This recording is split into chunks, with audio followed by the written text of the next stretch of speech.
To begin this story, we must go back many years into the past. Two little girls once wandered into a crowded place thinking it was some kind of celebration. People were everywhere, laughing and cheering, but in the chaos, a man accidentally bumped into them, causing the girls to fall and get separated. The blonde girl panicked and ran off in fear. What she found was terrifying. A large crowd was shouting with excitement as a beautiful woman was brought onto a platform. It was the day of her execution. Despite her fate, the woman showed no fear. Instead, she stared straight at the crowd and cursed them openly. As she spoke, rain suddenly began to fall, and the people grew even more frenzied, calling her a murderer and the demon.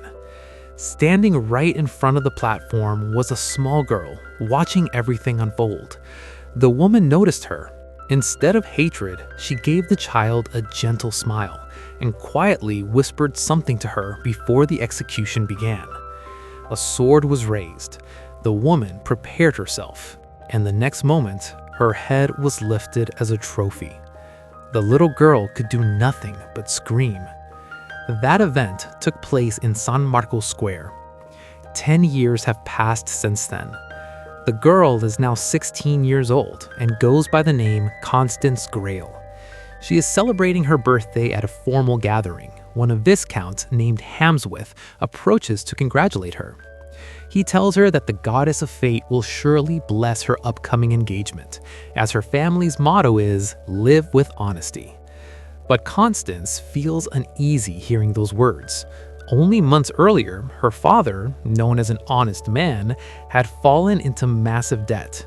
With no way out, he apologized to his daughter and accepted help from the powerful Bronson family. In exchange for clearing the debt, Constance would be engaged to their eldest son, Neil. At first, Neil seemed polite and kind. When Constance thought about it carefully, she even felt somewhat lucky. Her family was modest, and she never expected a grand future. Besides, her fiancé was handsome, or so she believed. That belief shattered when her friends told her troubling rumors. They spoke of Neil and a woman named Pamela Francis, claiming they were often seen together holding each other when they thought no one was watching. According to gossip, Neil was deeply devoted to Pamela. Constance tried to ignore the rumors. She wanted to trust Neil, as he had always treated her well. But one evening, when she stepped outside for some fresh air, she saw the truth with her own eyes. Pamela noticed her watching, smiled cruelly, and kissed Neil right in front of her. Heartbroken, Constance ran away. She never expected love from this arranged marriage, but the betrayal still hurt deeply. Even so, she decided to face everything with dignity, just as her family model taught her. At that moment, something unexpected happened. She noticed a stunning woman standing alone, quietly observing the party. Constance approached her politely and asked if she was all right. The woman replied calmly that the celebration looked quite entertaining. Constance invited her to join the party. After confirming she was serious, the woman accepted and entered the house thanking her, leaving Constance confused but distracted by her own troubles. Soon after, a shy girl approached Constance to congratulate her. She recognized her as someone often seen with Pamela. Her name was Brenda. While speaking, Brenda accidentally dropped her hairpin. Constance warned her it might fall again and suggested removing it. Brenda nervously asked Constance to hold onto the hairpin while she retrieved her bag from the second floor. Constance agreed without hesitation, but Pamela was watching.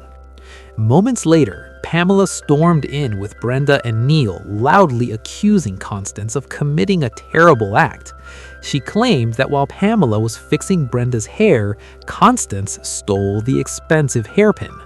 Pamela announced this accusation in front of everyone, adding that she understood why someone from a struggling family might be tempted by such a valuable item.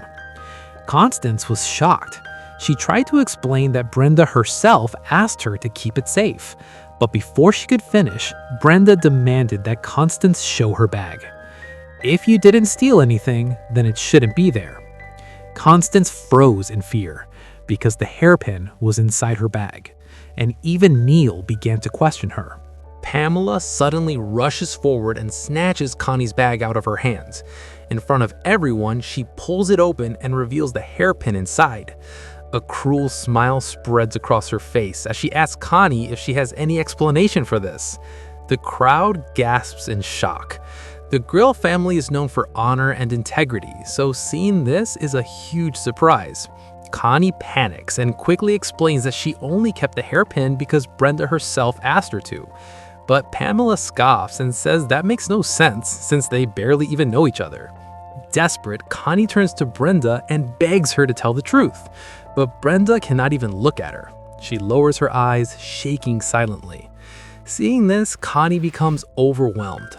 Pamela immediately takes advantage of the situation and loudly accuses Connie of intimidating Brenda, claiming she's making the poor girl uncomfortable. Then, with fake concern, Pamela turns to Neil and says this is Connie's true nature. She insists that the engagement should be canceled because stealing is a serious crime that would stain the Bronson family name. Neil tries to defend Connie, saying there's no solid proof she stole anything. Pamela laughs mockingly and gestures around the room, saying everyone present is already a witness. She even suggests involving Viscount Hamsworth, a man of the church, to cancel the engagement right then and there. Connie, trembling, swears she would never steal. Pamela responds with sarcasm, telling her to be honest, cruelly mocking the Grail family motto. She sneers that Connie clearly failed to live up to her family's honor and has become nothing more than a thief. At this point, the entire crowd begins to look at Connie with cold and judgmental eyes. She searches desperately for someone, anyone to help her. And there is someone, a man who saw everything, but he chooses to stay silent. Crushed by the pressure, Connie finally collapses to her knees, silently begging in her heart for someone to save her. Then a calm voice tells her it's all right. The mysterious beautiful woman from earlier steps forward and says she will help Connie, but only if Connie agrees as something in return. Connie recognizes the voice, and suddenly her entire presence changes. A soft wind sweeps through the hall. The guests murmur in shock. Connie slowly stands up and starts laughing. She laughs at being called a thief and calmly wonders out loud who the real thief is here. Pamela snaps. She explodes with anger, furious at Connie's attitude. She admits, at least to herself, that she has always hated Connie.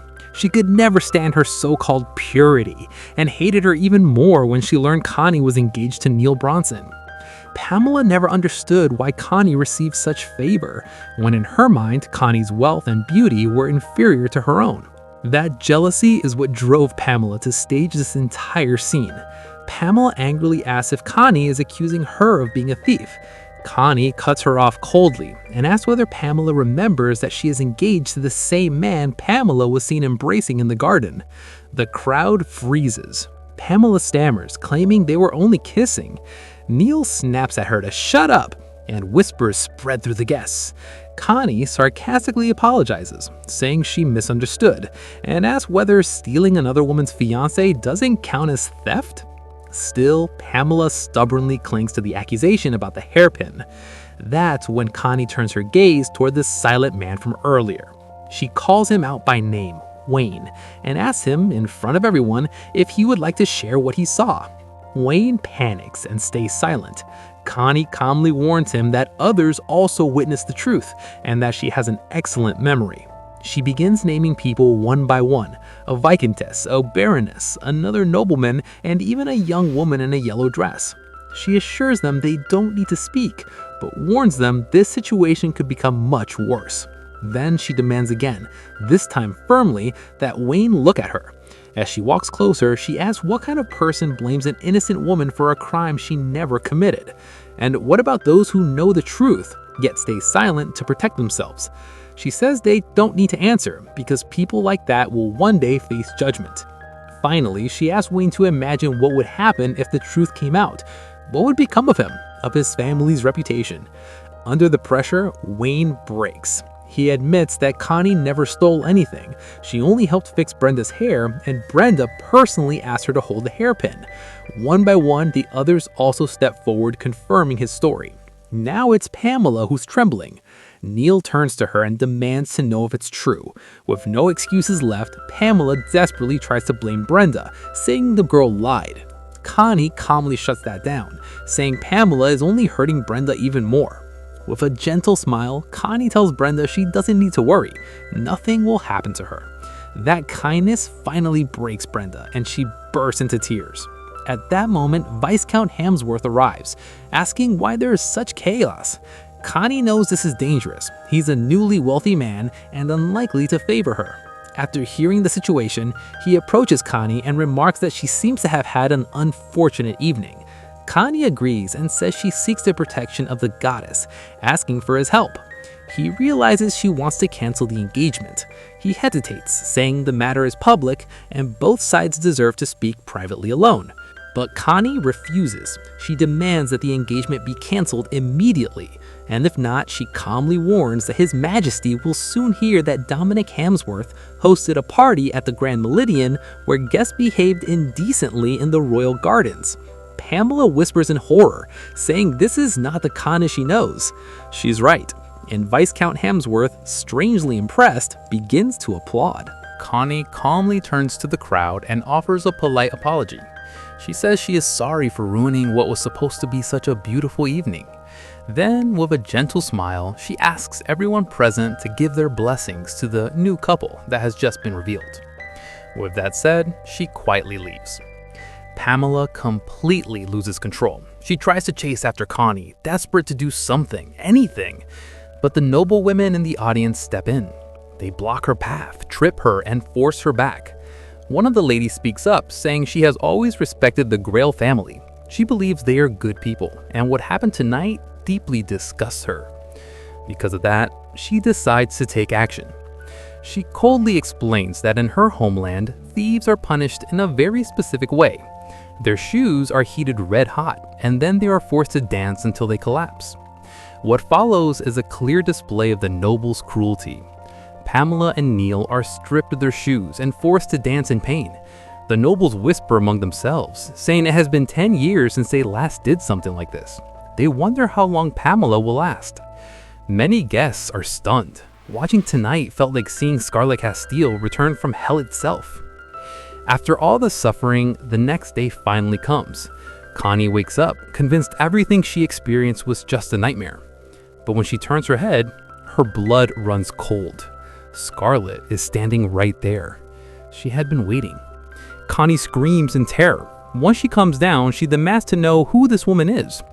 The answer is simple. Her name is Scarlett Castiel. That name hits Connie like lightning. She remembers now. She personally witnessed Scarlett's execution. Confused and shaken, Connie says that's impossible. Scarlett was executed 10 years ago. Scarlett calmly asks her, "Looking at me now, do I seem dead?" Then she floats into the air. Connie is left speechless.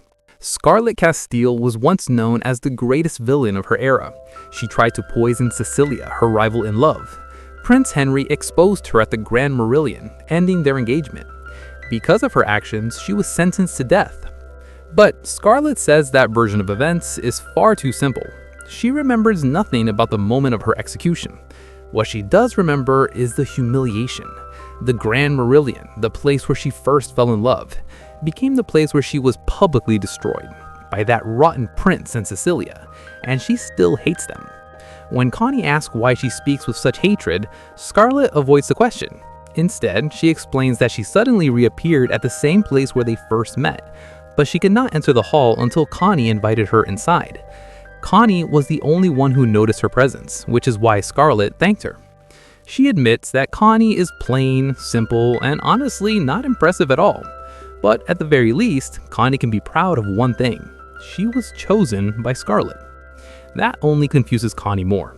She asks why Scarlett is now in her home. Scarlett answers simply, she hasn't been paid yet. She never helps anyone for free. Connie remembers hearing Scarlett's voice when she was on her knees begging for help.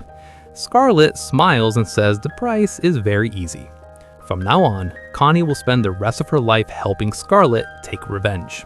And that's where today's story ends. If you don't want to miss what happens next, make sure to subscribe. New chapters will drop every Thursday, only if you show the video some love. This is aniramengo. I appreciate you so much. See you next time.